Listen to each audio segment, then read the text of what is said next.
പള്ളിയിൽ പോവേണ്ടത് നിർബന്ധം കൊണ്ടല്ല, കുർബാനയ്ക്ക് പോവേണ്ടത് ആരെങ്കിലും ഹേമിച്ചിട്ടല്ല, സോഷ്യൽ പ്രഷർ കൊണ്ടല്ല, വികാരിച്ചൻ എന്നാ പറയുമെന്ന് ഓർത്തിട്ടുമല്ല, നാട്ടുകാരെന്നാ വിചാരിക്കും എന്ന് ചിന്തിച്ചിട്ടുമല്ല. ഭക്തൻ പള്ളിയിൽ പോകുന്നത് പോകാതിരിക്കാൻ പറ്റാത്തോണ്ടാ.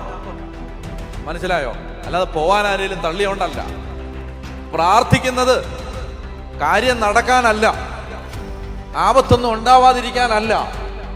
ഇനി പ്രാർത്ഥിക്കാതെ ദൈവത്തെ വിളിക്കാൻ നടന്ന വല്ല ഏടാകൂടം വന്ന് തല വീഴുവെന്ന് ഓർത്തിട്ടല്ല.